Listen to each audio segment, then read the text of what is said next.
রাস্তার মোড়ে বন্ধুদের সাথে দাঁড়িয়ে কথা বলছিল ঈশান। এর মাঝে হঠাৎ করে কোথা থেকে মিম এসে ওর সামনে দাঁড়ালো। ঈশান কিছু বুঝে ওঠার আগেই মিম ওর গালে একটা থাপ্পড় মেরে দেয় আর বেশ রাগী কণ্ঠে বলতে শুরু করে। এই তোর কাজ? এই তুই ভালোবাসিস আমায়? তুই নাকি আমার জন্য একটা জবের চেষ্টা করছিস, আর তুই এখানে দাঁড়িয়ে এইভাবে রাস্তার শিয়াল কুকুরের মতো আড্ডা দিচ্ছিস? এই তুই জানিস আমার তোকে নিয়ে কতটা চিন্তা হয়, আর তুই সেটা বোঝারই চেষ্টা করিস না। আসলে কি বলতো, তোর সাথে রিলেশনে যাওয়াটাই আমার জীবনের সবচেয়ে বড় ভুল ছিল, যার খেসারত আমাকে এখনো দিতে হচ্ছে। এর মাঝে মিমের ফ্রেন্ডগুলো এসে ওর পাশে দাঁড়ালো। ঈশান মাথা নিচু করে আছে। ওর বন্ধু মেহেদি কিছু বলতে গেলে ঈশান তখন ওকে হাত দিয়ে আটকে দিল। মিম আবারও বলতে লাগলো। তোর লজ্জা করে না এরকম নাটক করতে? তুই আমায় ভালোবাসিস না, আমাকে তোর লাইফে পেতে চাস না তুই, তাহলে এরকম নাটক কেন করছিস?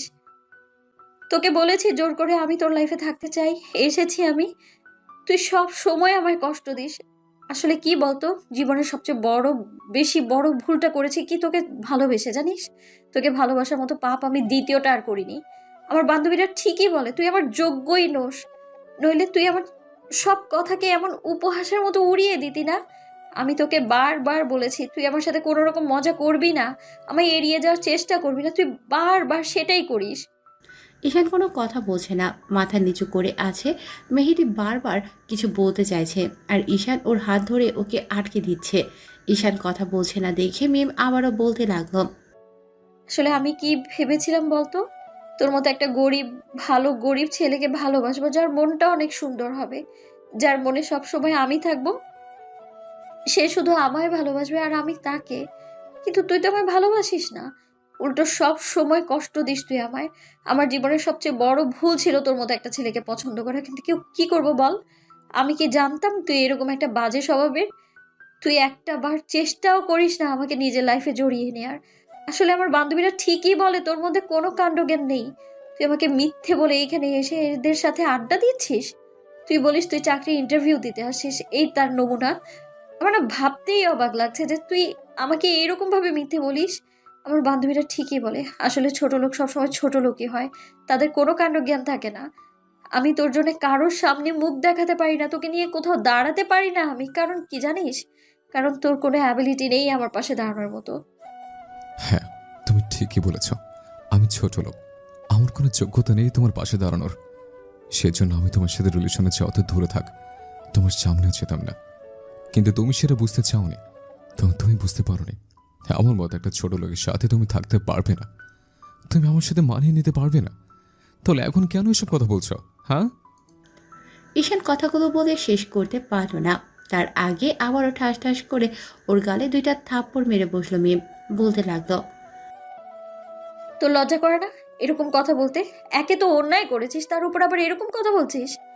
আসলে তোর সাথে কথা বলাটাই ভুল হয়েছে আমার। তোরা সব ছেলেরাই খারাপ, আর তুই তার থেকেও বেশি খারাপ। শোন, এরপর না তুই আমার সাথে কোনো যোগাযোগ করার চেষ্টা করবি না। আজকে থেকে তোর সাথে আমার কোনো সম্পর্ক থাকবে না, এক্ষুনি তোর সাথে আমার ব্রেকআপ। আমি অন্য কাউকে নিজের লাইফ পার্টনার করে নিব, তাও তোর মতো ছোট লোককে না।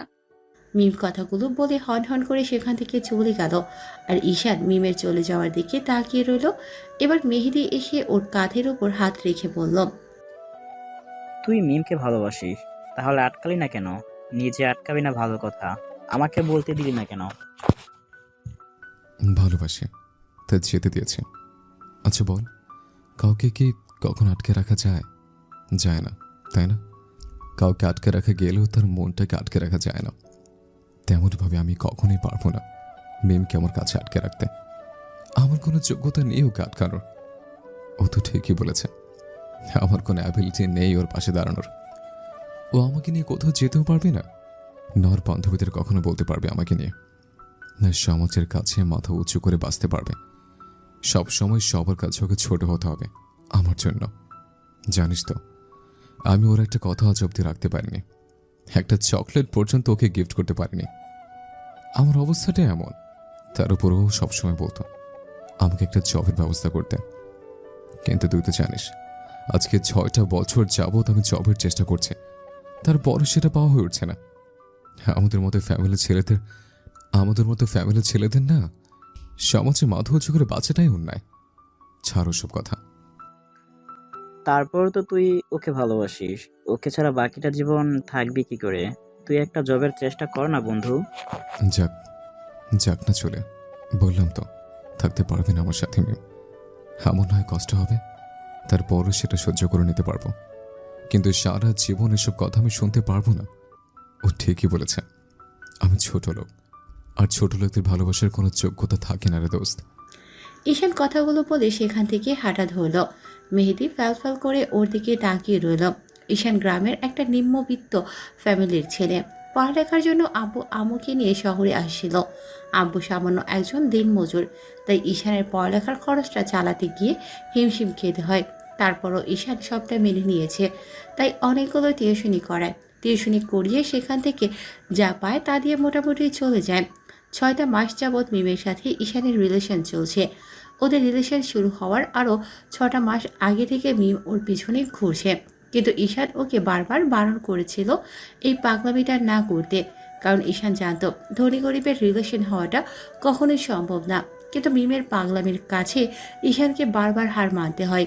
তারপর একটা সময় ওকে ভালোবাসতে বাধ্য হয়। ঈশান মিমকে ভালোবাসলেও সেটা বেশি প্রকাশ করে না। মিম নিজের মতো করে সেটা প্রকাশ করার চেষ্টা করত।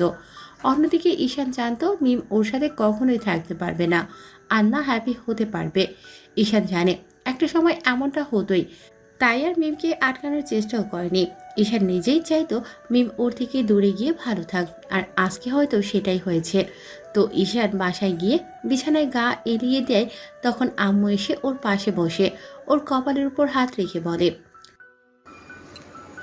আব্বু, শরীরটা খারাপ লাগছে তোর? না, এমনিতে। আমাদের বল কি হয়েছে? মিমের সাথে কিছু হয়েছে আব্বু? না আম্মু, তেমন কিছু না। আব্বু রে, আমি তো তোর কিছু হলে সেটা বুঝতে পারি, কারণ আমি তোর মা, আর মায়েরা সবসময় সন্তানদের মনের অবস্থা বুঝতে পারে। আম্মু, মিম বলল আমার সাথে অনেক রিলেশন রাখতে পারবে না। আমি বরাবরই জানতাম ও কখন আমার সাথে থাকতে পারবে না, কিন্তু তখন ওর জেদের কাছে হার মানতে হয়েছিল। একটা কথা কি জানো তো আম্মু, আমাদের মতো গরিবের না ভালোবাসাটা প্রকাশ করতে নেই। প্রকাশ করলেই না সেটা সবার কাছে অনেক তুচ্ছ হয়ে যায়। আর আজকে সেটাই হয়েছে। আমি চাইতাম মিম আমার লাইফ থেকে দূরে সরে যায়, আর সেটাই হয়েছে। কিন্তু যাবার সময় ওর বল একটা কথা আমার খুব খারাপ লেগেছে। জানো তো আম্মু, বারবার ও আমাকে মনে করে দিয়েছে আমি ছোট লোক। মন খারাপ করো না। আমি তো বলেছিলাম কোনো বড়লোকের মেয়ের সাথে তুমি রিলেশনে যেও না, কিন্তু কি করবে বলো, আমাদের কপালে তো সব কিছু লেখা থাকে। উপরওয়ালা যেটা চায় সেটাই সবসময় হয়। না আম্মু, আমি এসব নিয়ে মন খারাপ করি না। তুমি আমার কথা চিন্তা করো না। তুমি আমার কথা চিন্তা করো না তো। কয়েকদিন গেলে এমনিতেই সব ঠিক হয়ে যাবে। আর আমি তো নিজেই চাইতাম ও যেন আমার লাইফ থেকে সরে যায়। আজকে 6টা মাস যাবত ও আমাকে একটা চাকরির ব্যবস্থা করতে বলেছে, আর আমি সেটা জোগাড় করতে পারিনি, আর কখনো করতে পারবো বলে মনে হয় না। তুমি এসব নিয়ে টেনশন করো না তো। কোনো না কোনোভাবে জীবনটা ঠিকই চলে যাবে। এই ঘটনার পর ঈশান বেশ কিছুদিন আর কলেজ গেল না। তাতে যেন মিম আর ওকে দেখতে না পায়, আর তাতে মিম হয়তো ওর কাছে গিয়ে মাপ চাইবে কিংবা ওর সাথে রিলেশনটা ঠিক করার চেষ্টা করবে, যেটা ঈশান নিজেই চায় না। কিন্তু মিম এতই বেশি রেগে গিয়েছিল, আর ওর বান্ধবীরা ওকে এতটাই উস্কে দিয়েছিল, যার কারণে মিম সত্যি সত্যি ঈশানের সাথে ব্রেকআপ করে দিয়েছে। ঈশান ভেবেছিল মিম হয়তো ওকে মেসেজ কিংবা কল করবে, কিন্তু না, সেটা আর হয় না। এমন করে 15টা দিন কেটে গেছে। অন্যদিকে মিম এখন স্বাধীনভাবে চলতে পারছে।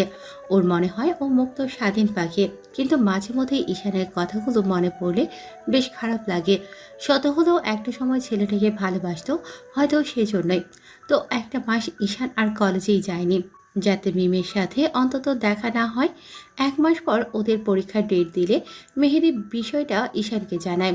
ঈশান জানায় পরীক্ষার সময় ঠিক চলে যাবে, কিন্তু ঈশান পরীক্ষার ফিসটা দিতে পারছিল না, বেশ হিমশিম খেতে হচ্ছিল। মেহেদি বিষয়টা জানতে পেরে ওর সব টাকা পরিশোধ করে দেয়। ঈশান সব জানার পরে এসে ওকে জড়িয়ে ধরে অনেক কান্নাকাটি করে। বাস্তবতা তো এটাই যে গরিবকে অনেক ঝামেলার মধ্যে দিয়ে যেতে হয়। বন্ধু, তোর এই ঋণ আমি কখনো শোধ করতে পারবো না। আর একটাবার যদি এইসব কথা বলিস, তাহলে আমার থেকে খারাপ আর কেউ হবে না। দেখ, মানুষের ব্যর্থ অবশ্য সবসময় দেখ মানুষের অবস্থান সব সময় একরকম থাকে না, আর ব্যর্থতা মানুষের সব সময় থাকে না। একটা না একটা সময় সফলতা আসবেই। তুই প্লিজ আর কান্নাকাটি করিস না, নিজেকে আরো শক্ত করে গড়ে তোলার চেষ্টা কর। তো ঈশান পরীক্ষার দিন গিয়ে দেখে সবার একটা জায়গাতেই সিট পড়েছে। তো পরীক্ষা দিয়ে ঈশান একটু তাড়াতাড়ি বের হয়ে যায়। এভাবে সবগুলো পরীক্ষাতেই ও কেন যেন পরীক্ষা শেষ হওয়ার 5 মিনিট আগেই বেরিয়ে যেত। মিম হয়তো সেটা বুঝতে পেরেছে, তাই পরীক্ষার শেষ দিন ক্লাসে ঢোকার আগে মিমের বান্ধবী নীলা বলে, মিম, তুই একটা জিনিস খেয়াল করেছিস? ঈশান তোকে দেখে কেমন যেন ভয় পায় আর দূরে থাকার চেষ্টা করে। বাদ দে ওই ছোট লোকের কথা। ওর জন্য আমার পুরো লাইফটা শেষ হয়ে গেছে। ওর জন্যে তোদের কাছে আমায় অনেক কথা শুনতে হয়েছে। আমি চাই না ওর কথাটা আর উঠুক। একটা কথা কি জানিস তো, ও মনে হয় সত্যিই তোকে অনেক ভালোবাসতো। ভালোবাসলে এভাবে মুখ লুকিয়ে থাকতো না। ওর মতো কাপুরুষকে আবার চেনা হয়ে গেছে। আচ্ছা ওয়েট, আজকে ওকে দেখাচ্ছি মজা। আমাকে এড়িয়ে যাওয়া, তাই না? সবার সামনে আমাকে যদি ওকে ছোট না করেছি আমি, তো তাহলে আমার নামও মিম না। অন্যদিকে ও কয়েকদিন ঈশান খেয়াল করেছে পরীক্ষার হলে মিম কেমন করে যেন ওর দিকে তাকিয়ে থাকে। হয়তো ওর প্রতি রাগ আর অভিমান কাজ করে, তাই ঈশান প্রতিদিনের মতো আজকেও পরীক্ষা দিয়ে যখনই বের হতে যাবে তার আগে মিম ওর বান্ধবীগুলো বেরিয়ে যায়। ঈশান যখনই ক্যাম্পাস দিয়ে বের হয়ে যাবে তখন মিম ওকে দেখে বলতে শুরু করে, ছোট লোক হলে কি হবে? এদের চিন্তা ভাবনা একদম ছোট লোকের মতোই। কখনো এরা ভালো হবে না। সব সময় শুধু এইদিক ওইদিক ঘুরে বেড়ায় আর আমার মতো বড় লোকের মেয়েদের পটানোর ধান্দায় থাকে। আমি তো ওর ফাঁদে পা দিয়েই ফেলেছিলাম, কিন্তু ভাগ্যিস তোরা বলি, নইলে তো অনেক বড় ভুল করে ফেলতাম আমি।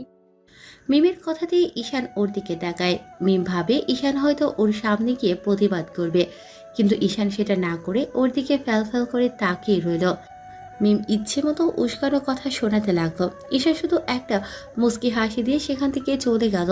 ঈশান রাস্তা দিয়ে হাঁটছে আর ভাবছে, মানুষ হিসেবে জন্ম নেওয়াটাই জীবনের সবচেয়ে বড় ভুল ছিল, তাই হয়তো এরকমভাবে পস্তাতে হচ্ছে।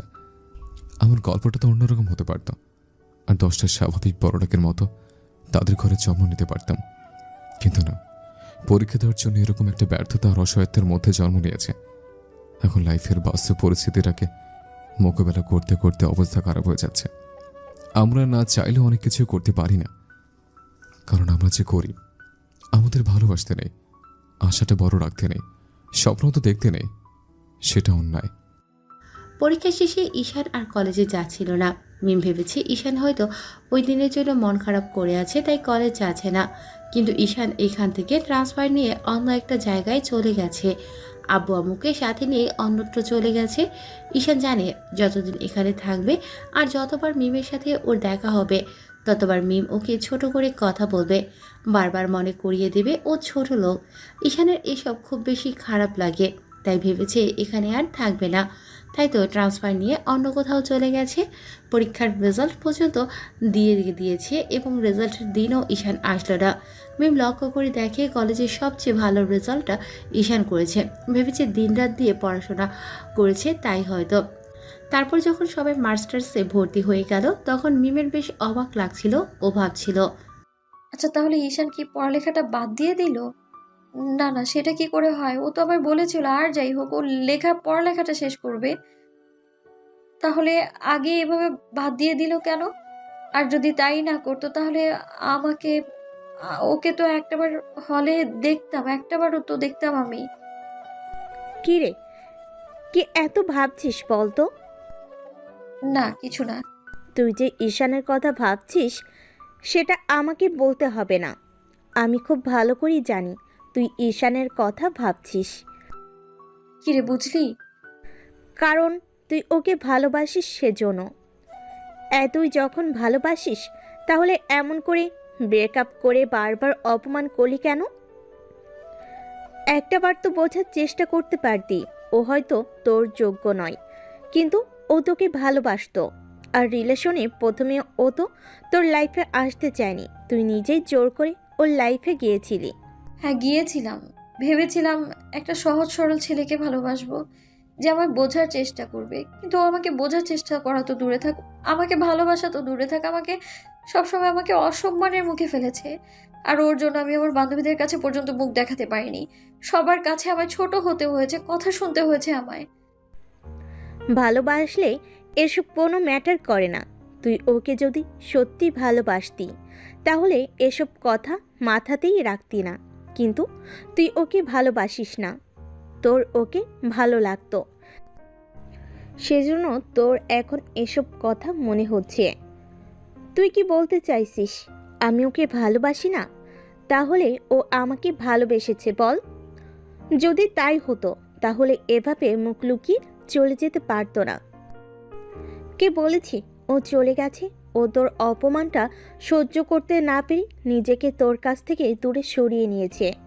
হয়তো এটাই হবে। তাছাড়া ও অনেক সহ্যশীল একটা ছেলে। যতদূর জানি ও কারোর কথাই মাথা ঘামায় না, কিন্তু তোকে ভালোবাসতো, তাই তোর করা অপমানটা বারবার নিতে পারেনি, সেজন্য হয়তো সহ্য করতে না পেরে এখান থেকে চলে গেছে।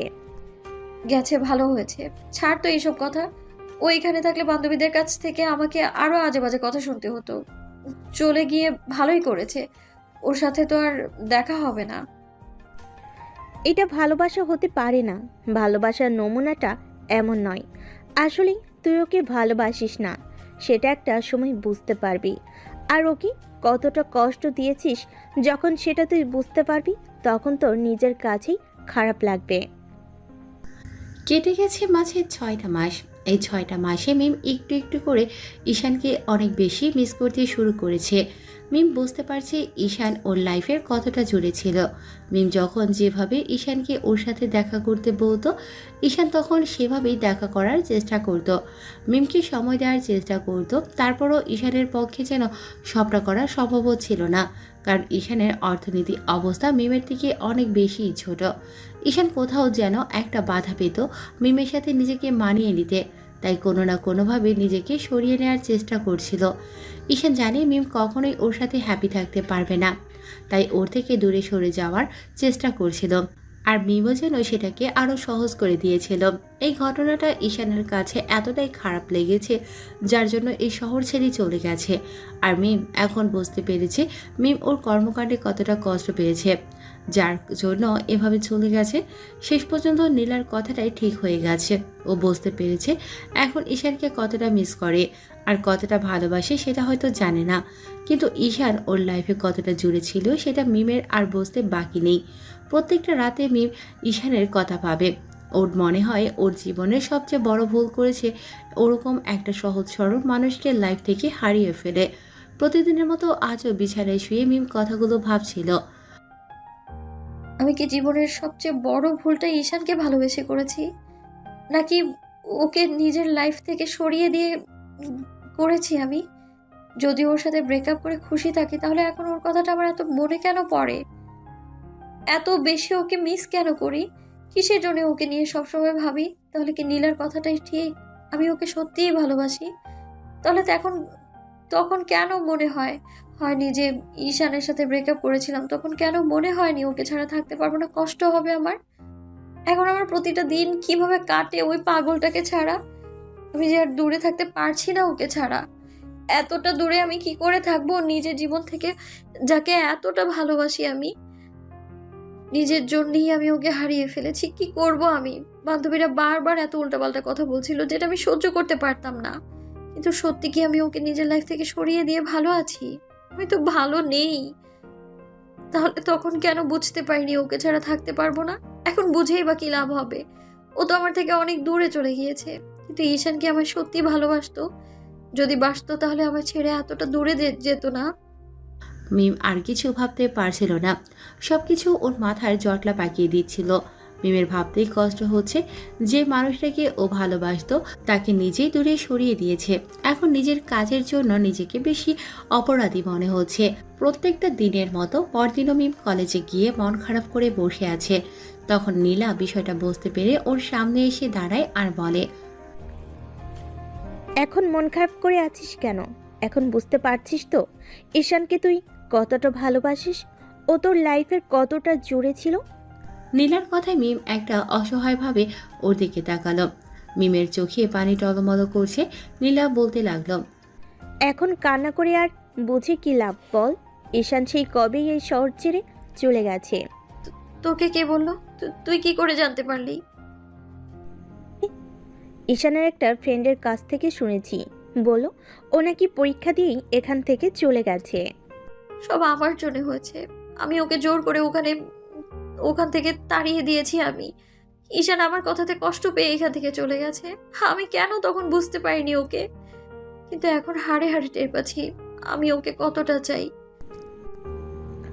দেখ, এখন কষ্ট পেয়েই বা কী হবে, যেটা হবার হয়ে গেছে। এখন তুই ওকে ভুলে যাওয়ার চেষ্টা কর। আর তুই তো এটাই চেয়েছিলি যে ঈশান তোর লাইফ থেকে যেন দূরে সরে যায়, তাই তো সেদিন ওর সাথে ব্রেকআপ করে এসেছিলি। তখন আমি তোকে বারবার বলেছিলাম, কিন্তু তুই আমার কথা শুনিসনি। তোর ওইসব ধনির দোলালিদের কথা শুনে তুই ওর সাথে ব্রেকআপ করে দিলি। আসলে কি জানিস, গরিবের স্বপ্নটা না অনেক ছোট থাকে। স্বপ্নগুলো ভাঙতে ভাঙতে এসে না একটা সময় যখন আর কুল কিনারা পায় না, তখন নিজেকে অনেক বেশি ছোট মনে হয় ওদের। তাই মানুষের সামনে নিজেকে আর প্রমাণ করার ইচ্ছে থাকে না। তাই ঈশানও আর তোর সামনে হয়তো নিজেকে আর প্রমাণ করতে চাইছিল না, সেজন্য এভাবে চলে গেছে। তুই চিন্তা করিস না, ও আর কখনো তোর লাইফে ফিরে আসবে না। তুই কেন এইভাবে বলছিস? আমি ওকে ছাড়া থাকতে পারবো না। প্লিজ তুই এইভাবে বলিস না। আমার পক্ষে ওকে ছাড়া থাকা সম্ভব না। সেটা তোর বিষয়, তুই থাকতে পারবি না পারবি সেটা তুই জানিস। আর যদি সত্যিকারের ভালোবেসে থাকিস তাহলে ওকে খুঁজে বের করবি। কিন্তু শোন, এই সম্পর্কটা না সমাজ আর না তোর পরিবার কেউই মেনে নিবে না। ঈশানের যদি তোকে মেনে নেয় ঈশান যদি তোকে মেনে নেয় তাও ওরা মেনে নিবে না। তাই এসব কথা না ভেবেই তোর লেভেলের কারোর সাথে রিলেশন কর। দেখবি সবার সামনে ভালো হতে পারবি আর সবাই সবটা মেনেও নিবে। চাই না আমি আমার লেভেলের কাউকে। আমি শুধু ঈশানকেই চাই। তুই প্লিজ এরকম কথা আর বলিস না। আমার বলা আর না বলাতেই তেমন কিছু যায় আসে না। আমি তখনও বলেছিলাম, এখনও বলছি। কিন্তু তোকে বলে কোনো কাজ কখনো কি হয়েছে? মাঝে 3টা বছর পার হয়ে গেছে। এর মাঝে মিম আর ঈশানের দেখা হওয়া তো দূরের থাক, কারোর সাথে কারো যোগাযোগ হয়নি। ঈশান আগে থেকে অনেকটাই নিজেকে গুছিয়ে নেওয়ার চেষ্টা করেছে। অনার্স শেষ করতেই অনেক চেষ্টা আর পরিশ্রমের ফলে একটা চাকরি জোগাড় করতে পেরেছিল। আস্তে আস্তে কয়েকটা চাকরি বদলি করে এখন একটা বেশ ভালো কোম্পানিতে চাকরি করছে। যে টাকাটা স্যালারি পায় তাতে ওর পরিবারে বেশ ভালোভাবেই চলে যায়। এতে ঈশান এখন অনেক হ্যাপি আছে। কিন্তু বিপত্তি ঘটলো আজকে সকালে। ঈশান অফিসে বসে কেবিনে বসে কাজ করছিল। এমন সময় বস ওকে ডাকলো। ঈশান অনুমতি নিয়ে বসের সামনে দাঁড়াতেই বস ওকে বলতে লাগলো, স্যার, আমাকে ডেকেছেন? হ্যাঁ, শোনো, তোমাকে ঢাকাতে ট্রান্সফার করা হয়েছে। তোমাকে খুব শীঘ্রই সেখানে গিয়ে কাজে জয়েন করতে হবে। এখন যত তাড়াতাড়ি পারো সব কিছু গুছিয়ে নিয়ে সেখানে যাও। কিন্তু কেন স্যার? আমার কাজে কোনো সমস্যা হয়েছে নাকি আমার কাজে আপনাদের ভালো লাগছে না? আরে না না, তুমি এমনটা ভাবছো কেন? আসলে তোমার কাজের দক্ষতা অনেকটাই ভালো। তাছাড়া তুমি যেভাবে মনোযোগ দিয়ে কাজ করো তাতে মনে হয় না এই অফিসে এমন করে অন্য কেউ কাজ করে। আসলে ঢাকার অফিসটা সামলে উঠতে আমার বেশ কষ্ট হচ্ছে, তাই ভেবেছি তোমাকে ওখানে পাঠালে যে সমস্যাগুলো আছে তুমি সব কয়টা সমাধান করে ফেলতে পারবে। তাই তুমি সেখানে যাও আর দেখো কি সমস্যা হচ্ছে। আমি জানি তুমি আমার রিকোয়েস্টটা রাখবে। ঈশানের ঢাকার কথা মনে পড়তেই পুরনো দিনের সব স্মৃতি মনে পড়ে গেল। বুকের কোনো এক কোণে একটা চিনচিনে ব্যথা অনুভব হলো। বুকের ভেতরটা কেমন নাড়া দিয়ে উঠল। ও বেশ কিছুক্ষণ চুপ করে রইল। তা দেখে বস বলতে লাগলো, ঈশান, তোমার কোনো সমস্যা হবে তাহলে বলো, আমি অন্য কাউকে পাঠিয়ে দিচ্ছি। তারপরও আমি তোমার মতের বিরুদ্ধে সেখানে পাঠাতে চাই না। কারণ কেন জানো? কারণ আমি তোমাকে অনেক বিশ্বাস করি। আর তুমি যবে থেকে আমার অফিসে এসেছো না, তবে থেকেই আমার অফিসে সবকিছুই ভালো যাচ্ছে। তাই তোমাকে জোর করে ওখানে পাঠিয়ে দিয়ে আমি আমার সবটা খারাপ করতে চাই না। না না স্যার, সমস্যা নেই। আপনি যেমনটা বলবেন ঠিক তেমনটাই হবে। বসের সাথে কথা বলা শেষ করে ঈশান ডেস্কে এসে বসলো। তারপর মিমের কথা ওর মনে হতে লাগলো। পুরনো সব স্মৃতি যেন চোখের সামনে জল করতে লাগলো। ব্রেকআপ চিত্রটা যেন একটু বেশি মনে হয়েছিল। সবটা মনে পড়তেই মনটা কেমন খারাপ হয়ে গেল ঈশানের। সেদিন অফিসের সব ফর্মালিটি শেষ করে বাসায় আসে ঈশান। তারপর আব্বু আম্মুকে নিয়ে ঢাকার উদ্দেশ্যে সন্ধ্যার দিকে রওনা দেয়। পরের দিন সকালে ঢাকায় পৌঁছে আব্বু আম্মুকে বসের দেয়া ফ্ল্যাটে রেখে বেরিয়ে পড়ে ঈশানের সেই বেস্ট ফ্রেন্ডের খোঁজে, যে কিনা সবসময় ওর পাশে ছায়ার মতো থাকতো, অর্থাৎ মেহেদিকে। মেহেদি ফোন রিসিভ করেই ওর নাম্বারটা দেখে অনেক হাসি মুখে কথা বলে ওকে দেখা করতে বলল। ঈশানও জায়গা মতো এসে দেখে মেহেদি একটা টং দোকানে বসে আছে। ঈশান মেহেদির পাশে গিয়ে দাঁড়াতেই মেহেদি উঠে এসে ঈশানকে জড়িয়ে ধরে বলল, বন্ধু, কেমন আছিস তুই? আর কতদিন পর তোকে দেখছি।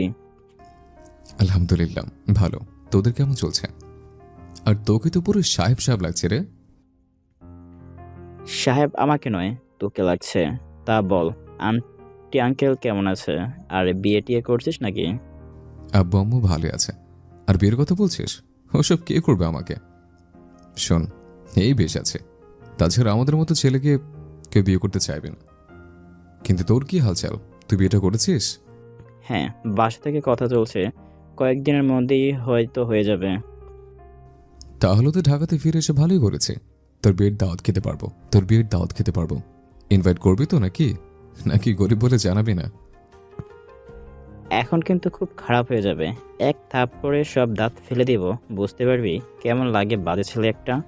তোকে কখনো বলছি যে তুই গরিব বলে আমি তোকে বিয়েতে ইনভাইট করব না, কিংবা তোকে অবহেলা করেছি? তুই এমনটা কেমনে ভাবতে পারলি? আরে বাবা, তোর সাথে তো আমি মজা করলাম। তুই মজাটা বুঝতে পারিস না। আচ্ছা শোন, আমার একটা বাসার প্রয়োজন। আব্বা আম্মুকে বসের দেওয়া ফ্ল্যাটে রেখে এসছে। ফ্ল্যাটটা খুব ছোট, ওখানে 3 জন থাকাটা বেশ কষ্টের। বসকে বললাম, উনি বলল নতুন বাসার কাজ চলছে, শেষ হলে পর সেখানে ফ্ল্যাট দিবে। কিন্তু ততদিন একটা ব্যবস্থা করতে হবে। খুব শীঘ্র একটা বাসা হলে ভালো হয়। আর অফিস থেকে কাছে হলে তো কথাই নেই, যাতায়াতটাও বেশ সুবিধা হয়ে যাবে। মেহেদি সেদিনই ঈশানকে একটা বাসার ব্যবস্থা করে দিল। আব্বু আম্মুকে নিয়ে ঈশান বেশ ভালো একটা বাসায় উঠে গেল। ঈশান জবটা পাওয়ার পর থেকে আব্বুকে আর কোনো কাজ করতে দেয় না, যেটা ও সব সময় চেয়ে এসেছে। একটা জব পেলে আব্বু আম্মু কাউকে আর কষ্ট করতে দেবে না। এখন খেয়ে পড়ে মোটামুটি ভালোই আছে। তো পরদিন ঈশান অফিসে গিয়ে জয়েন করে। তারপর সেখানে সব কাজ শেষ করে বাসায় এসে নিজের রুমে যেতে গেলে তখন আম্মু বলল, আব্বু, তোমার শরীরটা কি খারাপ নাকি খুব ক্লান্ত লাগছে? না আম্মু, আজকে একটু কাজের চাপ ছিল, তাই খুব ক্লান্ত লাগছে। কেন, তুমি কিছু বলবে? হ্যাঁ, তোর আব্বু আর আমি ভাবছিলাম তোকে একটা কথা বলবো, কিন্তু এখন না, তুই একটু ফ্রেশ হয়ে রেস্ট নিয়ে খেতে আয়, তখন বলবো। আম্মুর কথা মতো ফ্রেশ হয়ে ঈশান কিছুক্ষণ রেস্ট নেওয়ার জন্য বিছানা গা এলিয়ে দিল। সাথে সাথে ওর হু হু করে যেন মিমের কথাগুলো মনে পড়তে লাগলো। ও ভাবতে লাগলো, এতগুলো দিনেও মেয়েটাকে বলতে পারলাম না। আজকে 3টে বছর যাবত ওর সাথে দেখা হয় না। জানি না কেমন আছে, কি করছে। হয়তো আমাকে ছেড়ে ভালোই আছে, কিন্তু আমি যে ওকে ছেড়ে ভালো থাকতে পারিনি। কী বা করতাম? আর আমার হাতে কোনো অপশন ছিল না। ওকে নিজের কাছ থেকে দূরে সরিয়ে না দিলে ও কখনই ভালো থাকতে পারতো না। তাছাড়া ও তো আমার সাথে থাকতেই পারতো না। ওর বান্ধবীরা ওকে সবসময় কটু কথা বলতো। সমাজের মানুষের কাছে ওকে ছোট হতে হতো। তার থেকে এখন না হয় ভালো আছে। আচ্ছা, মিমের কি বিয়ে হয়ে গেছে নাকি এখন আনমেরিড আছে? ধুর, কেসব ভাবছে। 3টে বছরের কথা হচ্ছে চেঞ্জ হয়ে যেতে পারে। এতদিনে হয়তো একটা বেবিও হয়ে গেছে। শুধু শুধু এসব কথা ভেবে পুরনো অতীত খেটে লাভ নেই। ভাবনার অবসান ঘটিয়ে ঈশান খাবার খেতে যায়। খাবার খেয়ে তারপর ডাইনিং রুমের সোফায় বসতেই আব্বু আম্মু এসে সামনে বসলো। তখন ঈশান বলল, হ্যাঁ আম্মু, বলো তোমরা কি বলতে চাও? কি আর বলবো, তোর আম্মু বলছিল তোকে বিয়ে করতে বলবে। বয়স তো অনেক হয়েছে, আর এখন তো একটা চাকরিও করছিস। তাই ভাবছিলাম আমিও তোকে কথাটা বলবো, তাই আর কি। আব্বু আম্মু, দেখো, সবে মাত্র কয়েকটা দিন হলো একটু নিজেকে গুছিয়ে নেওয়ার চেষ্টা করছে। আর এর মধ্যে যদি এরকম একটা বিপদের মধ্যে আমাকে ফেলে দাও, তাহলে না লাইফে কখনো সোজা হয়ে দাঁড়াতে পারবো না, না কখনো উন্নতি করতে পারবো। ছেলের কথা শোনো, এরকমটা বলছিস কেন রে বাবা? বিয়ে করলে আরও উন্নতি হয়, তুই হয়তো সেটা জানিস না। তাছাড়া আমরা আর কতদিন থাকবো? কারো হাতে তোর দায়িত্ব দিয়ে যেতে পারলে আমরা নিশ্চিন্ত হতে পারবো। আমরা তাকে খুঁজে তোর দায়িত্বটাকে দিয়ে দিই, কি বলিস? আম্মু, আমার কিছুদিন সময় লাগবে। তোমার যদি কারো পছন্দ থাকে, কাউকে পছন্দ থাকে, তাহলে আমাদের বলতে পারো, আমরা তার সাথে কথা বলবো। আব্বুর কথায় আবার ঈশানের মিমের কথা মনে পড়ে গেল। ও একটা দীর্ঘ নিঃশ্বাস ফেলে তারপর মুচকি হেসে বলল, না আব্বু, আমার কাউকে পছন্দ নেই। তাছাড়া আমার মতো ছেলেকে কে ভালোবাসবে? আমি তোমাদের পছন্দে বিয়ে করে নেব, কিন্তু তার জন্য আমার একটু সময় লাগবে। প্লিজ এখন প্রেশার দিও না। ঈশান কথাগুলো বলে রুমে চলে গেল। আম্মু বুঝতে পারলো ঈশান হয়তো মিমের কারণে বিয়েটা করছে না। আম্মু আব্বুকে বিষয়টা বলতে গিয়েও বলতে পারল না। অন্যদিকে ঈশান রুমে এসে বারবার মিমের কথা ভাবতে লাগলো।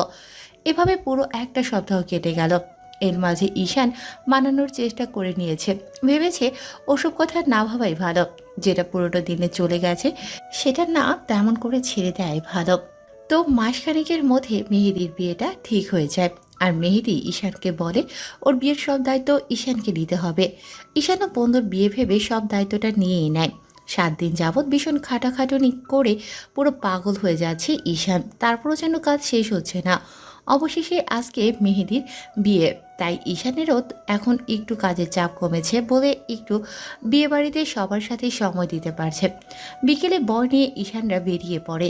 ঈশান বুঝতে পারে যে মেয়েটার সাথে মেহেদির বিয়ে হচ্ছে সেটা আর কেউ নয়, মিমের বান্ধবী নীলা। ঈশানের একবার মনে হচ্ছিল মেয়ের বাসাতে যাবে না, হয়তো মিমের সাথে দেখা হয়ে গেলেও যেতে পারে। কিন্তু আবার পরক্ষণেই ভাবে যেহেতু বড়লোকের মেয়ে, হয়তো বিয়ে করে হয়তো বিদেশে চলে গিয়েছে, আর দেখা হলেই বা কি। মিম তো ঈশানকে সহ্য করতেই পারে না। ঈশান না হয় ওর থেকে দূরে দূরেই থাকবে। কথাগুলো ভেবেই ঈশান মেহেদির শ্বশুর বাড়িতে চলে আসে। বিয়ে বাড়িতে এসে ঈশান চেনা পরিচিত সবার সাথে একটু আর একটু সময় দিচ্ছে। ঘোরাফেরার মধ্যে হঠাৎ করে কোনো এক চেনা মুখের সাথে দেখা হয়ে যায়। হ্যাঁ, ঈশান যে ভয়টা পাইছিল আর যার কথা ভাবছিল তার সাথেই ওর দেখা হয়ে যায়। হ্যাঁ, মিমের সাথে দেখা হয়েছে ঈশানের। ঈশান মিমকে দেখেই চোখ ফিরিয়ে নেয়। মিম আগের থেকেও অনেক সুন্দর হয়ে গেছে। মিম আজ কালো একটা শাড়ি পরেছে, ওকে দেখতে একদম পরীদের মতো লাগছে, ঠিক যেমনটা আগে লাগতো। ঈশানের কাছে আজকের তার থেকে বেশি সুন্দর লাগছে।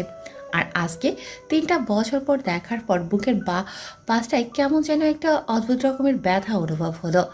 মনে হলো এই মেয়েটাকে না দেখে 3টা বছর যাবৎ ছিল। তো মিম ঈশানকে খেয়াল না করলেও ঈশান ওকে এড়িয়ে যাওয়ার চেষ্টা করলো। মিম নীলার পাশে দাঁড়িয়েছিল তাই খেয়াল করেনি, কিন্তু নীলা ঈশানকে ঠিকই দেখে ফেলে। নীলা ঈশানের দিকে কিছুক্ষণ তাকিয়ে রইল, তারপর মিমকে বলতে লাগলো, মিম দেখ, ওইটা ঈশান না? মিম নীলার কথা দিয়ে ঈশানের দিকে তাকালো। এতদিন পর ওকে দেখলেও ঠিক চিনতে পারলে কিছুক্ষণ ঈশানের দিকে ফ্যাল ফ্যাল করে তাকিয়ে রইল। নীলা আবারও ঈশানের কথাটা মনে করিয়ে দিতেই মিম একটা দীর্ঘ নিঃশ্বাস ফেলে বলল, আমিও সেটাই ভাবছি, কিন্তু এতদিন পর ও কোথা থেকে আসলো আর এখানে কি করছে? আজব তো, তুই ভুলে গেলি আমার তো ঈশানের বন্ধুর সাথে বিয়েটা হচ্ছে। তাহলে ঈশান এখানে আসবে না তো কি করবে? হয়তো বিয়েতে এসেছে। এতদিন পর নিজের ভালোবাসার মানুষটাকে দেখার পর মিমের ঠিক কী করা উচিত বা কী বলা উচিত ও সেটা ভেবে পাচ্ছে না। অন্যদিকে ঈশান একটা বারের জন্য ওর দিকে তাকাচ্ছে না। ঈশান জানে মিম হয়তো ওকে দেখলেই স্ক্রিন ক্রিয়েট করে বসতে পারে। এদিকে মিমের বুকের ভেতর যেন কেউ হাতুড়ি পিটাচ্ছে। বারবার মনে হচ্ছে দৌড়ে গিয়ে ঈশানকে জড়িয়ে ধরতে। ওর চোখে পানি টলমল করছে। তাই নীলা বিষয়টা বুঝতে পেরে বলল, একদম কান্নাকাটি করবি না, বিয়েটা আমার। আমি কান্না করছি না, উল্টো তুই কান্না করছিস কেন? তাহলে কিন্তু সবাই বুঝবে তোর বিয়ে। আর তাছাড়া এরকম একটা শুভ দিনে যদি কান্না করিস তাহলে আমার খুব খারাপ লাগবে দোস্ত। আচ্ছা ঠিক আছে, করব না। কিন্তু তুই দেখেছিস ঈশান কতটা পাল্টে গেছে? ও কি দেখেনি আমায়? আর দেখেই বা কি করবে?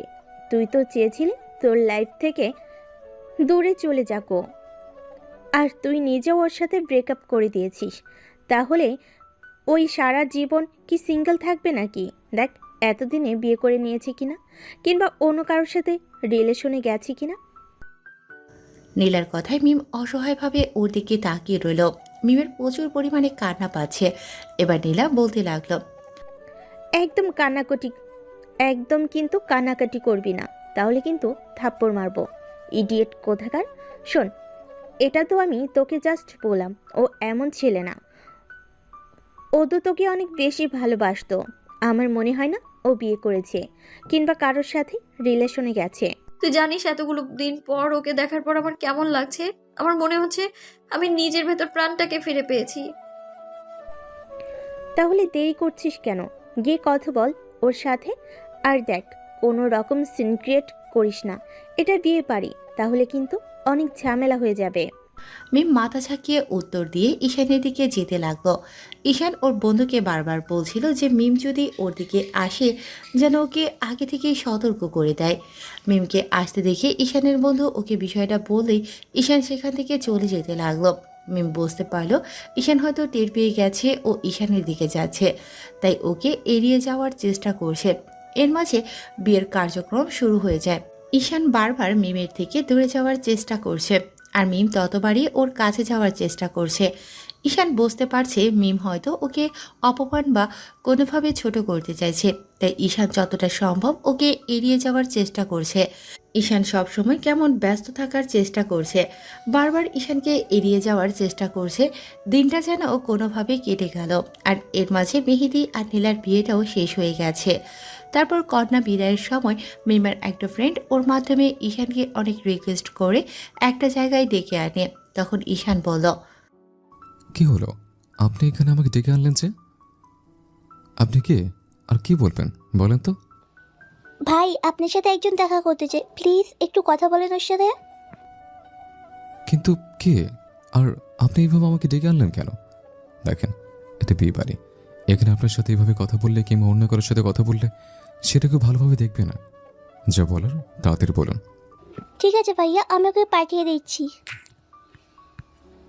ঈশান চুপচাপ দাঁড়িয়ে রইল। কয়েক মিনিটের মধ্যেই কেউ একজন ওর সামনে এসে দাঁড়ালো, আর যে দাঁড়ালো সে ঈশানের খুব চেনা।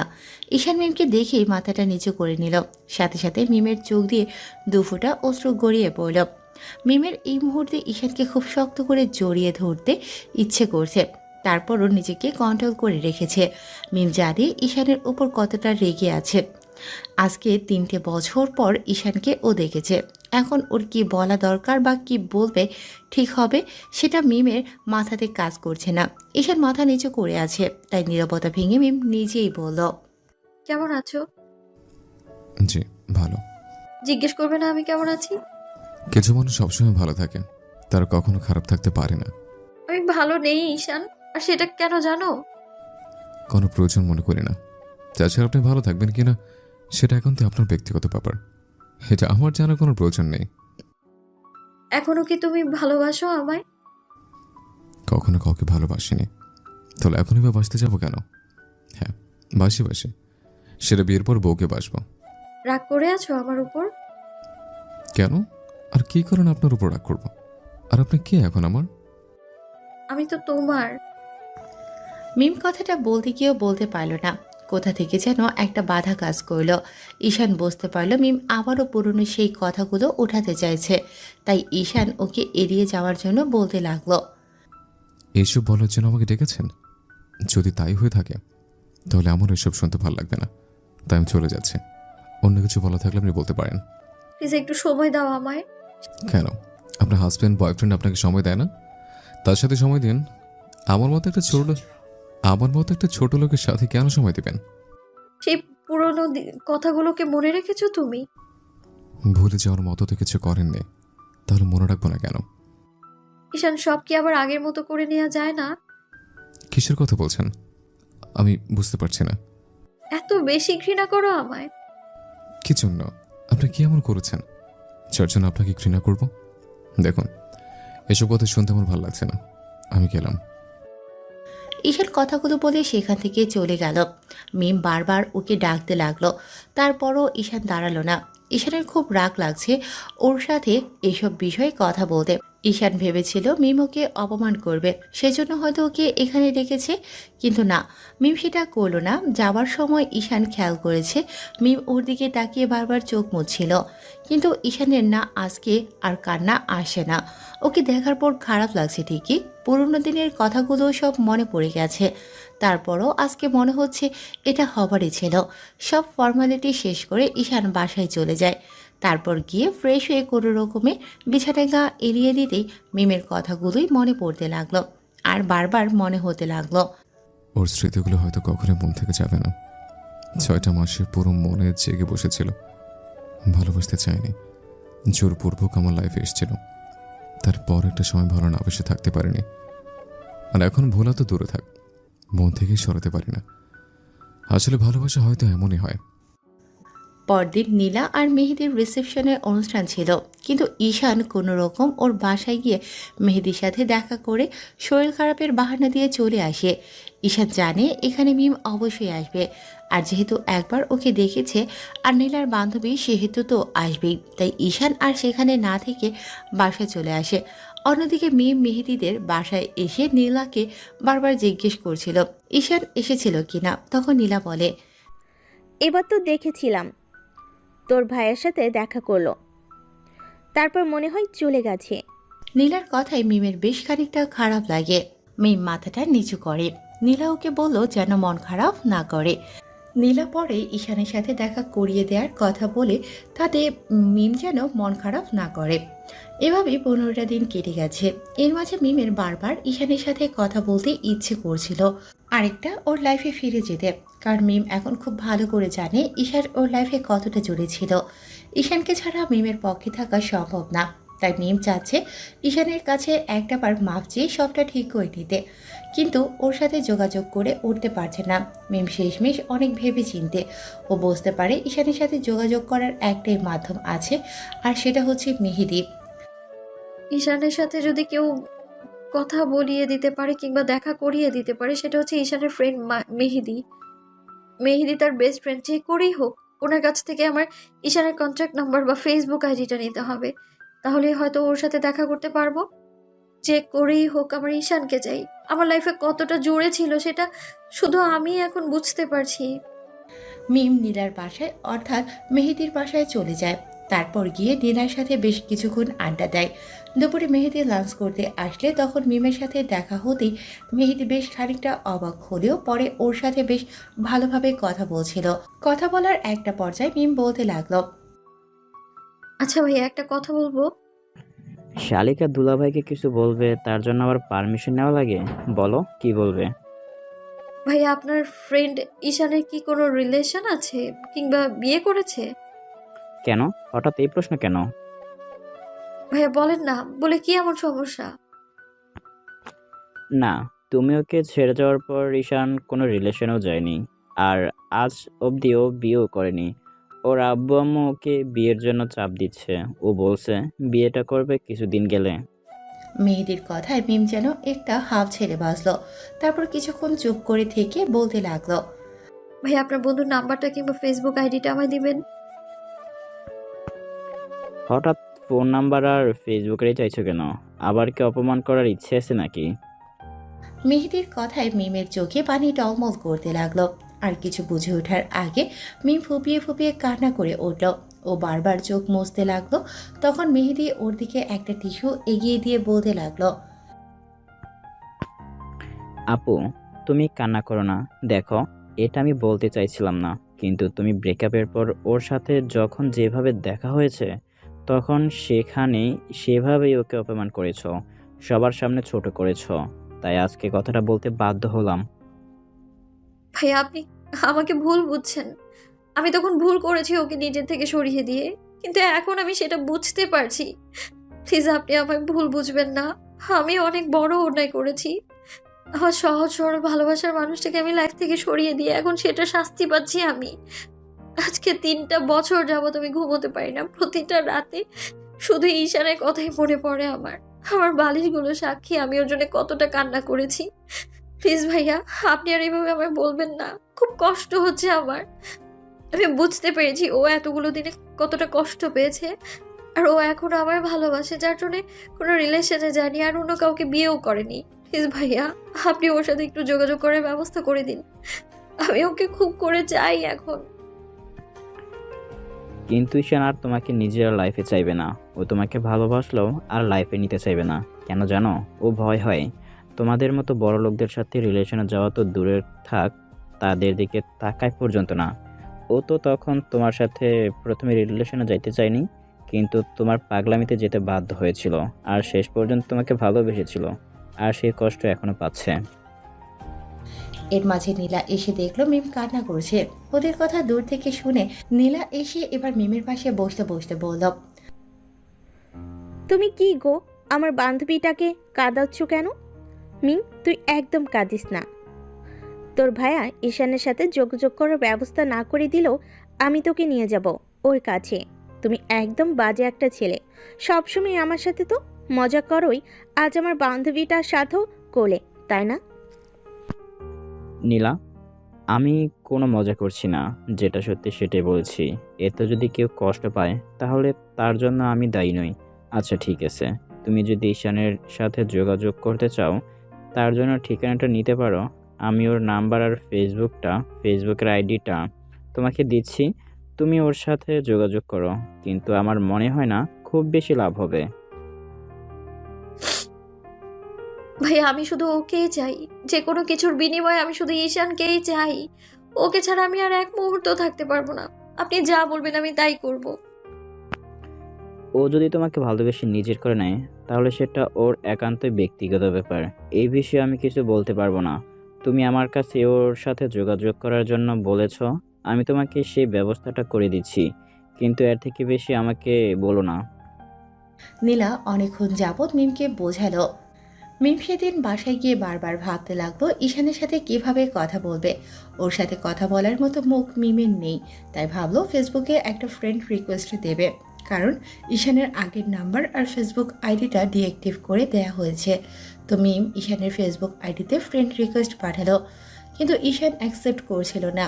দিনটা কেটে গেল, পরদিনও যখন অ্যাকসেপ্ট করলো না তখন দুপুরের দিকে মিম ঈশানকে একটা হাই লিখে মেসেজ করলো আর ওর রিপ্লাইয়ের অপেক্ষা করতে লাগলো, কিন্তু ঈশান রিপ্লাই দিচ্ছিল না। তারপর রাতে ঈশান বাসায় আসার পর খাওয়া দাওয়া করে রুমে গিয়ে তারপর ফোনটা হাতে নিতেই ডাটা অন করতেই দেখলো একটা মেসেজ আসে অচেনা একটা আইডি থেকে।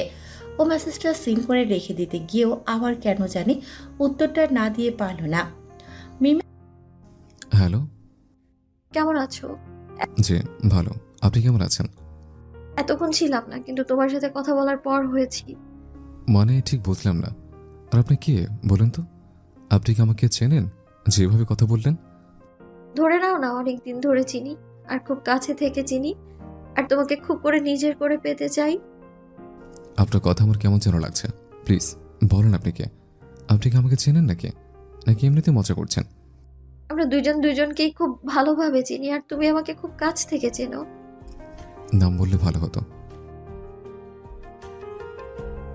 নাম না বলে কথা বলা যায় না বুঝি? না, বলা যায় না, কারণ আমি অচেনা কারোর সাথে কথা বলি না। যদি নাম না বলেন তাহলে আমি আর মেসেজের রিপ্লাই দেবো না। ওকে ওকে বলছি, ঈশান, আমি মিম। এখন চিনতে পারছো?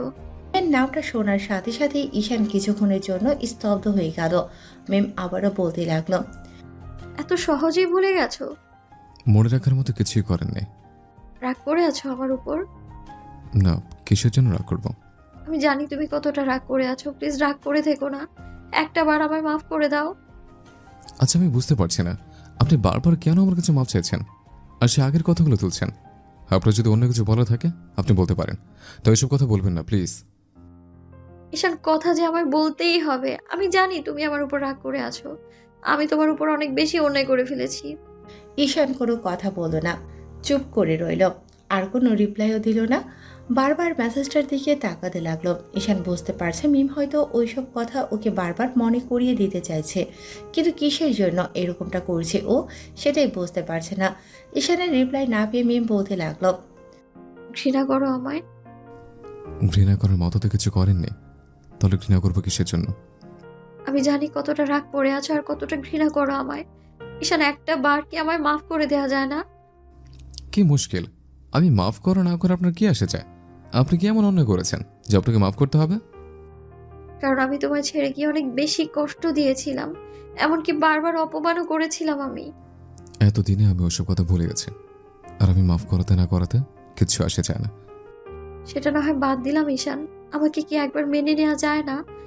আবার সবকিছু আগের মতো ঠিক করে নেওয়া যায় না? কেন আবার এই ছোট লোকটার কাছে আসতে চাইছেন? কেন? নিজেকে কেন বারবার ছোট লোক বলছো? কারণ আমি তেমনটাই। আর আপনি তো সেদিন বলেছিলেন আমার মতো ছোট লোকের সাথে নাকি রিলেশন রাখা যায় না। আপনার বান্ধবীদের সামনে নাকি আপনি মুখ দেখাতে পারেন না। ওরা আপনাকে নিয়ে নাকি মজা করে। তাহলে এখন আবার কি মনে হলো যার জন্য এই ছোট লোকটাকে ফিরে পেতে চাইছেন? কারণ আমি তোমাকে এখনো ভালোবাসি। আমি জানি তুমি আমায় কতটা ভালোবাসো, যার জন্য কষ্ট পাচ্ছ। বিশ্বাস করো ঈশান, এই 3টা বছর যাবত তোমাকে একটা নজর দেখার জন্য, একটা বার তোমার কথা শোনার জন্য আমার মনটা ছটফট করছিল। তারপর সেই দিন যখন প্রথম দেখলাম, আমার মনে হচ্ছিল আমার কলিজাটাকে আমি ফিরে পেয়েছি। আমি তোমাকে আবারও ফিরে পাবো। বাদ দেন এসব কথা, ভালো লাগে না। কিন্তু আমাকে যে এসব কথা বলতেই হবে। আচ্ছা, শুনলাম তোমার বাসা থেকে নাকি বিয়ের কথা বলছে। প্লিজ তুমি আমায় বিয়েটা করে নাও। আমি কথা দিচ্ছি আমি আর কখনো তোমায় কষ্ট দিব না। আবার একবার যে ভুলটা করেছে, আমি দ্বিতীয়বার আর সে ভুলটা করতে চাই না। দেখুন, আপনি এসব কথা আর বলবেন না। আপনি বুঝতে পারছেন না আমি বিরক্ত হচ্ছে। ঈশান প্লিজ একটাবার আমার কথা বিশ্বাস করো। আর কখনো তোমার সাথে এইরকমটা করবো না। আমি সব সময় তোমার কথা শুনবো। তুমি যা বলবে, যখন বলবে, যেভাবে বলবে, আমি সেভাবেই চলবো।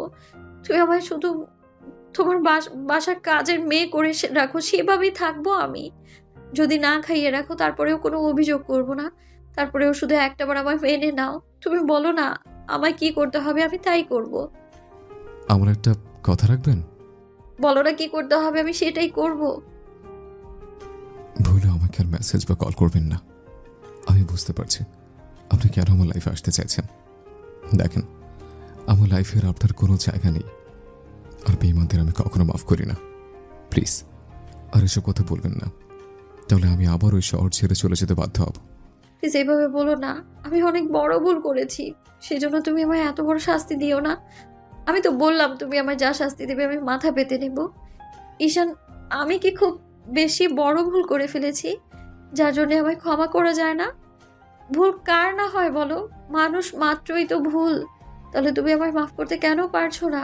তুমি আমাকে ছাড়া ভালো থাকতে পারবে না, তাহলে কেন আমায় দূরে সরিয়ে দিচ্ছ? আমার থেকে বেশি কষ্ট তো তুমিই পাচ্ছ, তাহলে কেন আমায় একটাবার ফিরিয়ে নিতে চাইছো না বলো? কারণ আমি ছোট লোক, তাই চাই না ছোট হয়ে বড় লোকের মেয়ের জামাই হতে। কারণ আমি ছোট লোক, তাই চাই না ছোট হয়ে বড় লোকের মেয়ের জামাই হতে। প্লিজ এসব কথা না বলে খুশি হব, আর ফের মেসেজ করবেন না। কিন্তু আমি তোমায় ছাড়া থাকতে পারবো না। তোমাকে না দেখে, তোমার ভয়েস না শুনে আমি থাকতে পারবো না। আমি মরে যাব সত্যি, বিশ্বাস করো একটাবার। এই, তোকে বলেছি না তুই আমাকে আর একটা মেসেজও করবি না। তোর যা ইচ্ছে তুই তাই কর।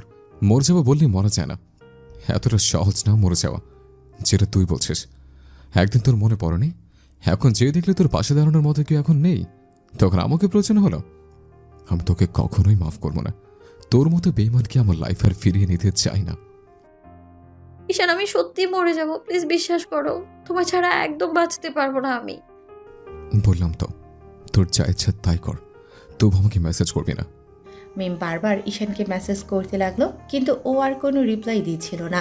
ঈশান ডাটাটা অফ করে দিল।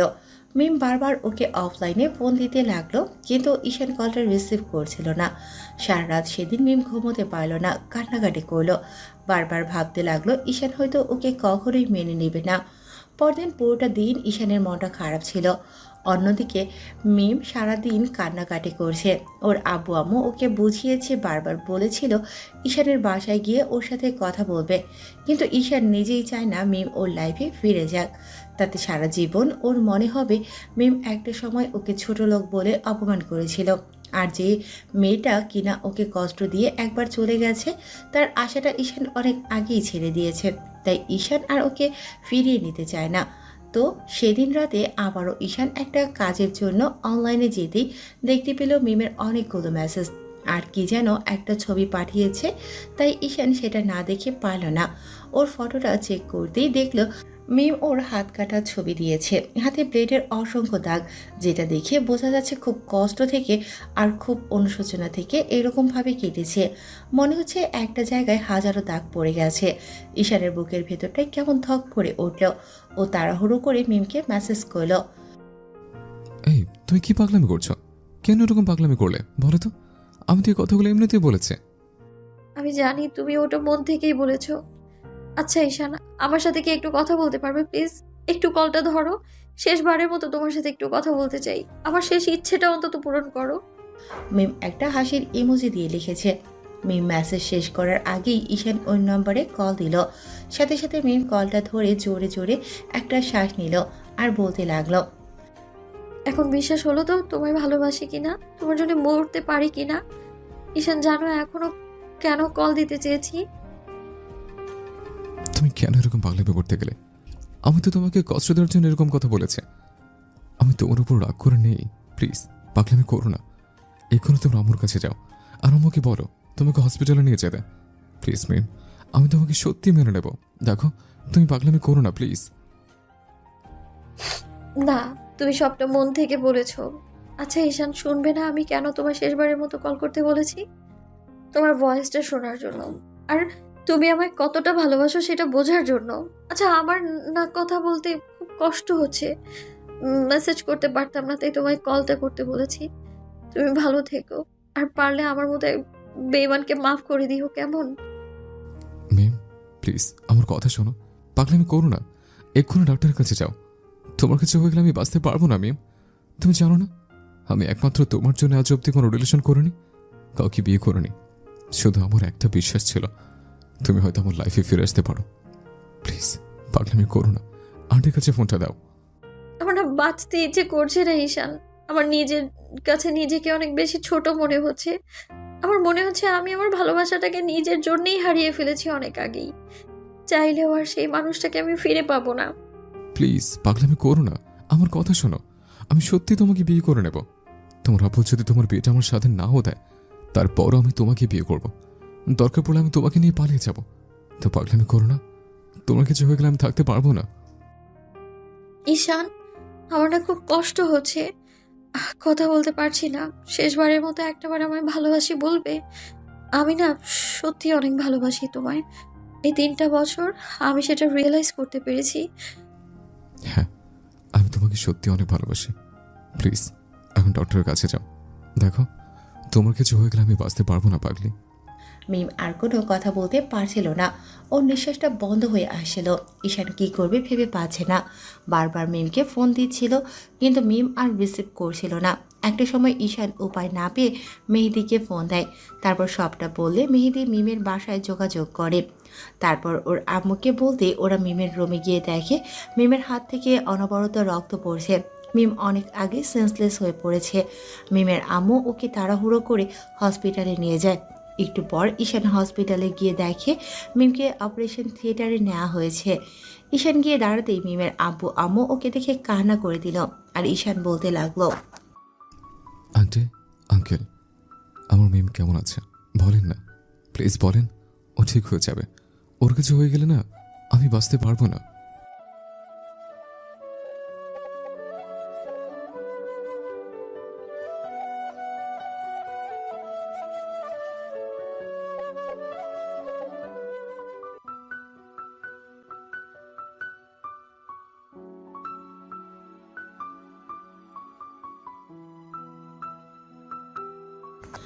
এর মাঝে নীলা, মেহেদি আর ঈশানের আব্বু আম্মু আসলো।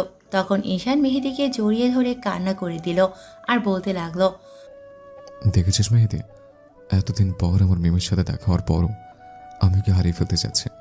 তুই বল না ও ঠিক হয়ে যাবে। ঈশান, পাগলামি করিস কেন? কিছু হবে না মিমের। তুই আমাকে বলার সাথে সাথেই আমি আন্টি আঙ্কেলকে বলেছি ওনারা ওকে নিয়ে হসপিটালে চলে আসতে। তখনই মিমের কিছু হতে পারে না।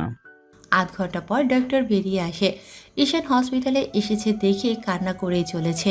ওর কান্না যেন থামছেই না, পুরো বাচ্চাদের মতো হাউমাউ করে কাঁদছে। কখনো আম্মুকে জড়িয়ে ধরে কাঁদছে, তো কখনো আব্বুকে জড়িয়ে ধরে কান্না করছে, আবার কখনো মেহেদিকে জড়িয়ে ধরে কান্না করছে।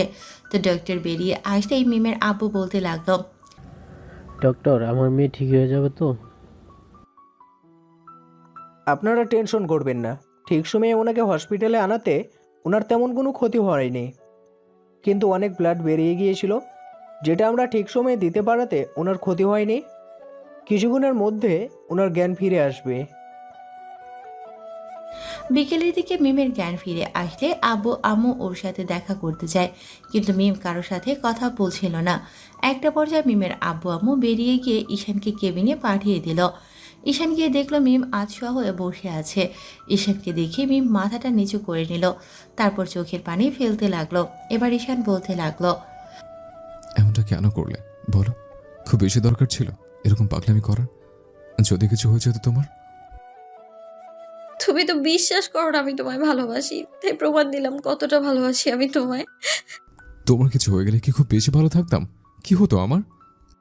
জানি না, তবে তোমায় ছাড়া থাকতে পারতাম না, তাই চলে যেতে চেয়েছিলাম। এবার ঈশান গিয়ে মিমের সামনে বসলো। তারপর মিমের মুখটা তুলতেই মিম আরো জোরে জোরে কান্না করে দিল। সাথে সাথে ঈশান ওর গালে থাপ্পড় মেরে দিয়ে বলতে লাগলো, এতদিন কষ্ট দিয়ে এখন আবার নাটক দেখানো হচ্ছে? 3টা বছর তো কষ্ট দিয়েছ, সারা জীবনের জন্য দিতে চাচ্ছিলে তাই না? এবার ঈশানও কান্না করে দিল। সাথে সাথে মিম ওকে খুব শক্ত করে জড়িয়ে ধরলো।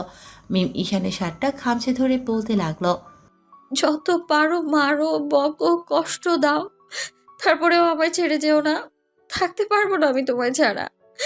খুব বেশি ভয় পেয়ে গিয়েছিলাম, ভেবেছিলাম তুমি আমাকে আর কখনো মেনে নিবে না, তাই শেষ করে দিতে চেয়েছিলাম আমি নিজেকে। এর জন্য তোমাকে কঠিন শাস্তি পেতে হবে। তুমি যখন আমাকে ছেড়ে যেতে চেয়েছিলে, তাই সারা জীবন তোমার আমাকে ছেড়েই থাকতে হবে। আমি পারবো না তোমায় ছেড়ে থাকতে। তুমি নিজ হাতে আমায় শেষ করে দাও, না হলে নিজের করে নাও। তারপরে ওই এরকম বলো না, আমার পক্ষে সম্ভব না তোমায় ছাড়া থাকা। এর মাঝে ঈশানের আর মিমের আব্বু আম্মু মেহেদি আর নীলা কেবিনে ঢুকলো। ঈশান সবাইকে দেখে মিমকে ছাড়িয়ে নেওয়ার চেষ্টা করলে মিম ওকে ছাড়লো না। তখন ঈশান বলতে লাগলো, থাকতে হবে আমাকে ছাড়া তোমাকে, কারণ আমার তোমার সম্পর্কে হলে সেটা কখনোই ভালো হবে না। ভবিষ্যতে তোমাকে কষ্ট পেতে হবে। তুমি আমার কাছে থেকে তোমার কোনো স্বপ্ন আশা পূরণ করতে পারবে না। সারা জীবন শুধু কষ্টটাই পেয়ে যাবে। আমি সব পরিস্থিতিতে তোমার সাথে মানিয়ে নেওয়ার জন্য প্রস্তুত, তাও আমায় ছেড়ে যেও না। আব্বু আম্মু তোমরা বলো না ও যেন আমার বিয়ে করে নেয়, নইলে কিন্তু আমি মরে যাব। বাবা রে, তুমি আমার মেয়েটাকে আর কষ্ট দিও না। আমি সারা জীবন তোমার কৃতজ্ঞ হয়ে থাকবো। আমার সব সম্পত্তি তোমার নামে করে দিব, তাও তুমি আমার মেয়েকে গ্রহণ করো। ঈশান জোর করে মিমকে ছাড়িয়ে নিল। তারপর মিমের আব্বুর সামনে এসে বলতে লাগলো, আপনারা কি ভাবেন বলেন তো আমাদের? আমরা ছোট লোক বলে কি মানুষ না? নাকি আমাদের কোনো মান সম্মান নেই? আপনাদের কাছে তো তাই মনে হচ্ছে।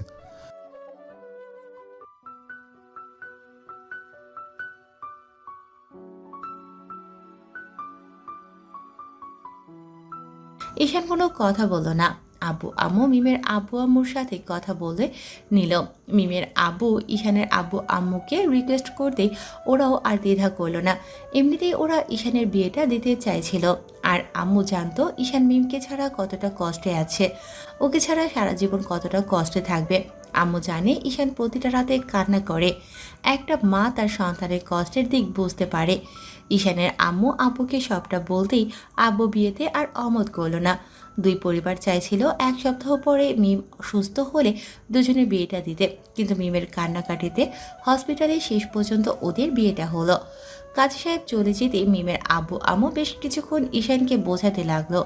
তখন মিম হঠাৎ করে সবার সামনে ঈশানকে জড়িয়ে ধরলো আর বলতে লাগলো, আব্বু আম্মু আর আমার শ্বশুর শাশুড়ি মা, আপনারা এখান থেকে জানতো আমি আপনাদের ছেলের সাথে থাকবো। আমাদের একটু একা থাকতে দিন প্লিজ। 3টা বছর পর আমরা এক হয়েছি, প্লিজ আমাদের একটু একা থাকতে দিন আম্মু। মিমের এরকম কথায় ঈশান আর মিমের আব্বু আম্মু হাসতে লাগলো। ওরা বেরিয়ে যেতেই মেহেদি বলতে লাগলো, সরি, দেখিস হসপিটালে আবার বাসরটা সেরে ফেলিস না। মেহেদির কথায় মিম যেন লজ্জায় পুরো রাঙা হয়ে গেল। ও ঈশানের বুকে মুখ লুকিয়ে ফেলল। এবার ঈশান ওকে দুহাতে জড়িয়ে ধরে বলতে লাগলো, লজ্জা শরমে কি মাথা খেয়েছ? সবার সামনে কি সব বলছিলে? বাসাতে যাব একটু পর, তখন তো আমার কাছে থাকতে পারতে। এমন একটা কাজের সবাই কি ভাবলো বলো তো? যারা ভালোবেসেছে কবেই তাদের শরম লজ্জা ছিল। তাছাড়া এখন তুমি আমার স্বামী, আমি তোমার কাছে থাকতেই পারি, এতে শরম লজ্জার কি আছে? আর কে কি ভাবলো সেটা জেনে আমি কি করব? আমি তোমায় ভালোবাসি ব্যাস। এখন আমি তোমার কাছ থেকে যা চাইবো তুমি তাই দিবে। মানে কি চাও তুমি এখন আবার? তুমি খুব ভালো করে জানো তোমার অত বড় চাপও আমার দেওয়ার সাধ্য নেই। আরে বুদ্ধু, আমি যেটা চাইবো সেটা সব স্ত্রী তার স্বামীর কাছ থেকেই চায়। আমি তোমার কাছ থেকে ভালোবাসা চাই, আদর চাই, বোঝো না তুমি? তোমার সাথে রোম্যান্স করতে চাই। সেই সুযোগটা দেবে না তুমি আমায়? প্লিজ ঈশান। এখানে এইভাবে আর তুমি না অসুস্থ, তাহলে এত শক্তি পাবে কি করে? সেটা তোমার ভাবতে হবে না। আর এখানে কেউ আসবে না। তুমি আমায় আমার কথা শুনবে কিনা বলো, নইলে কিন্তু আমি কান্না করে দিব বলে রাখলাম। তুমি কিন্তু সে আগের মতোই পাগলে রয়ে গেছো। একদম যেটা বলো সেটা করেই ছাড়ো। তুমি আমার কথা শুনবে কিনা, নাকি আমায় কিছু করতে হবে বলো? ওকে ওকে, করছি, কিন্তু বেশি গভীরে যাওয়া যাবে না। এটা কিন্তু হসপিটাল, সব একদম বাজে ভাববে আমাদের। কে কি ভাবলো সেটা নিয়ে আমার কিচ্ছু যায় আসে না। তুমি আগে আমার কথা শোনো, তারপর বাকিটা দেখা যাবে। এবার ঈশান মিমকে সারিয়ে নিয়ে ওর মুখের একপাশে হাত দিতেই মিম বুঝতে পারল ঈশান ওকে কিস করতে চাইছে। মিম একটা মুচকি হাসি দিয়ে ঈশানের ঠোঁটের সাথে ঠোঁট দুটো মিলিয়ে দিল। দুজন দুজনের সাথে বেশ সমান তালে রেসপন্স করতে লাগলো। একটা সময় ঈশান মিমকে ছাড়িয়ে নিয়ে বলতে লাগলো, হয়েছে, এখন ছাড়ো। বাকিটা কে করবে? পাগলামি বেশ ভালো করতে শিখেছো। বললাম না এটা হসপিটাল, এখানে আর কিছু হবে না। তুমি করবে নাকি আমায় কান্না করতে হবে? ওকে বাবা, করছে। এত পাগলামি কেন করো বলো তো? তুমি তো আমার পুরো লাইফটাকে একদম প্যারামে করে দিবে যা দেখছে। এই কি বলে তুমি? মিম রাগী চোখে ঈশানের দিকে তাকাতে ঈশান আর কোনো উপায় না পেয়ে মিমের ঘাড়ে, গলায়, নাকে আর মুখে কিস করতে লাগলো। মিম আবেশে চোখ জোড়া বন্ধ করে নিয়ে ঈশানের চুলগুলো আঁকড়ে ধরল। এরপর বাকিটা ইতিহাস, আর সেটা আজকে না হয় নাই বা জানলেন। দেখা হবে পরবর্তী কোনো গল্পে, অন্য কোনো দিন, অন্য কোনোভাবে। ততদিন পর্যন্ত সুস্থ থাকবেন, ভালো থাকবেন আর আমাদের সাথে থাকবেন। ধন্যবাদ। আল্লাহ হাফিজ।